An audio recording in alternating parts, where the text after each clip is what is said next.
Hi and welcome to another episode of Coach Curly. Today we're here with Megan. Hi. Hey Megan, how you doing? Being better. Being better? Nervous. Bit nervous? Okay, so aside from the nerves, what did you want to work on today? Well, mainly I've quite often had a fear of being not good enough. Yep. And therefore I find I keep myself at a distance from people in my life, especially people that I care about. I don't really know why, really. I have my suspicions, but... Okay, so we'll talk about the suspicions in a second, but at this stage of behaviour is, the more important they are to me, the more I kind of put a bit of distance in there. Yep. Okay, so let's go to your suspicions. What do you think that's all about? I've had a few people, or mainly one person, that's pretty significant in my life, leave and then come back and then leave again. So I've had to kind of process that, and I don't think I've done that very well. Yep. Yeah. So this person, My father. your dad. Okay, so when did he, how old were you when he left first time? 3. Then 3. I remember it. So was that him vanishing or Pretty much. a divorce or All of the above. all of the above? Yeah. Okay. Things went along and then he turned up again when you were... About 6, 7. 6 or 7? Yeah. And then he's vanished again when you were...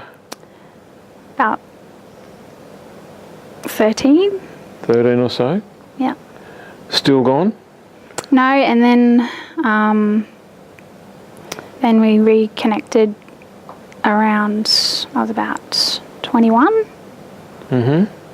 Yeah. So 21 he's back again? Yeah, and I kind of really put myself out there, and I just kind of realised that I was the only one kind of holding it together. Yep. I just kind of thought, oh, well, I wonder what happened if I stopped calling. And I did, and then it was probably about 4 years after that. And now he just calls every couple of years and says hi. Mostly talks about himself, and then I don't hear from him again. So that last bit again? Mostly talks about himself and how he's been going, and he's gone again. So yeah, like chose a little while ago just to kind of, especially when I had my own kids, I just decided that I was going to be grateful that if he couldn't be a good dad, that it was probably better that he wasn't there, because I would have had to, have that instead. But I don't think I've really accepted that. That's how I choose to see it, because it's just easier that way. That's the story that you tell yourself? Yeah. Yep. Okay. So that's the story. Now the story is always kind of like the camouflage. What's the feeling? Like, I guess that he just didn't, like, kind of, I wasn't enough for him to stick around, like, Yep. didn't mean enough to him, maybe. The feeling's there right now, so describe the feeling that you've got at the moment.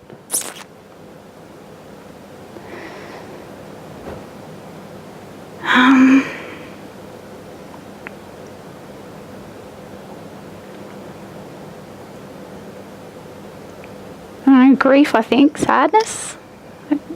You look sad. Yeah. I think because like my mum's never really got over it either, and she's lived quite a I've always tried to be, I've always felt like her partner. Yep. I'm the oldest, and kind of felt like I've needed to be the other half. and she certainly puts me in that, who comes to me for advice and that kind of stuff. But she's not happy either, so I kind of feel like I haven't been enough to keep her happy.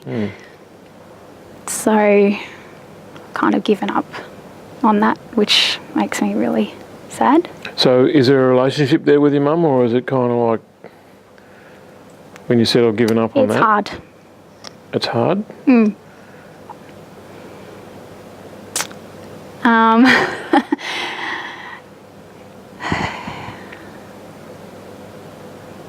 I think she feels a lot of the same things I feel. So seems to be a bit of a competition as to who feels the worst a lot of the time. So I just don't go Okay. there. It's just easier to Okay. not go there. All right. So there's loss and grief.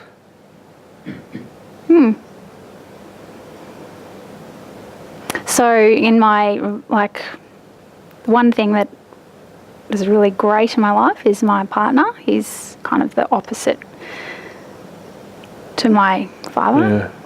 It's not unusual. Yeah, and but I know that listening to a couple of things said today that I keep him just that about there, not here, and that's a big problem. Yep. How many kids you got? 3. Three? I think I'd do the same with them too. And you're probably doing the same with them. And then there's lots of guilt around that. Yep. And shame. Yep. What do you want to do with the husband and the kids? Just want it to be, I know it can't be perfect, but I just want it to be easy and peaceful, and I don't know, like I feel guilty a lot of the time because it's actually really awesome, and I don't know why I don't see it that way.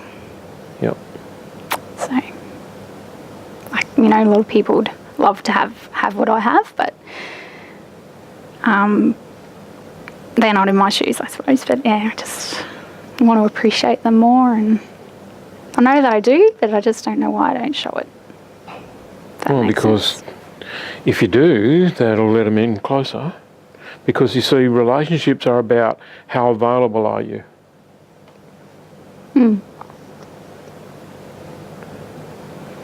And that feeling is? Not very. Okay. Sort of feel like sometimes there's like some force there that kind of keeps me from, you know, going all the way. Does that make sense? Like I get a certain Yeah. I go to, but then it's just something's stopping me. Things, yeah. Well, it's And- you that's stopping you. Yeah. And it's you that's stopping you because you're not sure that you could handle this again. Yeah, and you know, it's stopping me from achieving in a lot of other areas as well, Yeah. especially financially and just in, you know, things I want to do and be. It's, Well, it'll permeate everything because the real Megan's not coming out. yep. So the real Megan doesn't come out in any field. So you look at it financially, you look at it relationships-wise, you look at it in any field, you'll find the real Megan doesn't front because she's too wounded, too hurt, and actually doesn't know how to do it. So there's a couple of things we're just too scary, too potentially dangerous, and the second one is I don't know how to do it. Yeah. So what you do is when scary things turn up, you crack a big grin, right? You've got this smile that, Yep. A lot of people, I overcompensate a lot. For, when you feel sadness and loss and grief, you actually display a smile, which is a self-defense mechanism, because if anybody sees how much you're hurting, you're vulnerable. yeah. There's just a world of hurt in there, mate, that's all. Yep. Now I say that's all, but a world of hurt means more than you think you can cope with. So I just want to walk you through a couple of things. It's a rare child who does not blame themselves when a marriage breaks up or a parent leaves, including a parent dying, including if I'd have loved them more, they wouldn't have died. Got it? Yep. So as a 3-year-old, that's what you've done. You've taken on the responsibility. You can even remember doing it. You can even remember saying to yourself, if I was better. Now that produces I'm not good enough.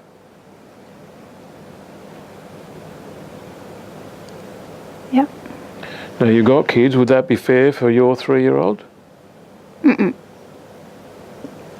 Okay, so can you see that it's not fair? Not that this has changed anything, but can you see that it's not fair? Okay. Secondly, you go in to do what you can to fix things. So in this situation, the relationship you form with your mother, we call that emotional incest. Okay. Yeah, it's weird that we have terms for things that you invented. We think our lives are unique, but... So that's emotional incest. Your mother was having a relationship, her primary relationship was with you. Got it? Yep. And in that sense, she becomes a child and you become the parent. Ah, yep. But what are your chances? You're 6 or 8 or 10 or 12 or 13. What are your chances of being the parent? What life experience do you have? But you start shifting into the parent mentality. You start looking at bigger picture things. A 10-year-old doesn't look big picture. 10-year-old doesn't go, what do we need to do with our finances to make sure we don't lose the house? A 10-year-old goes, let's get another ice cream, mate. Does that make sense? Yeah. So, understanding that your mum is looking to you for guidance, that's one of the most cruel things you can do to a child because it deprives you of your childhood. That's definitely affecting me now. Which is My where, kids. in your childhood, that's where you learn about love, spontaneity, joy, play, fun. Yep. So, has anybody ever told you that you look great? Yeah. Yeah. Because you do, you look great. But you'd be shit to be with.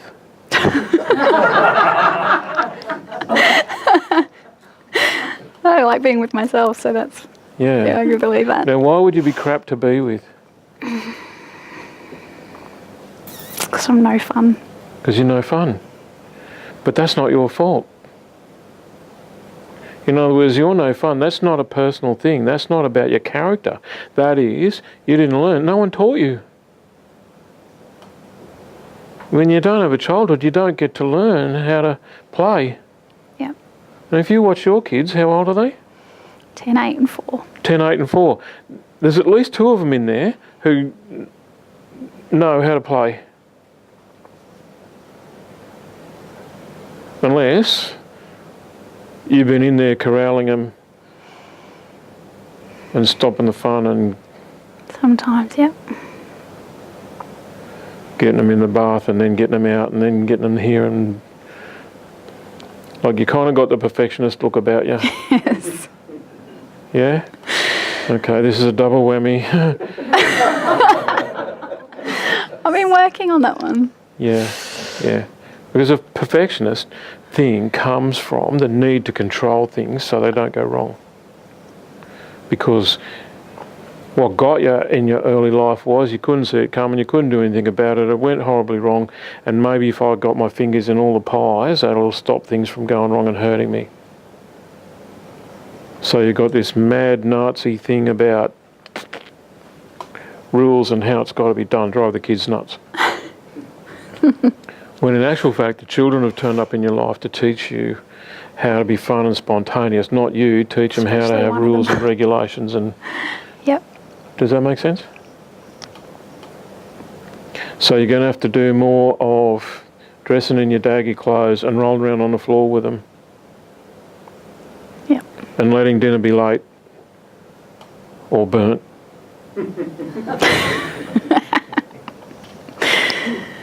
Yeah.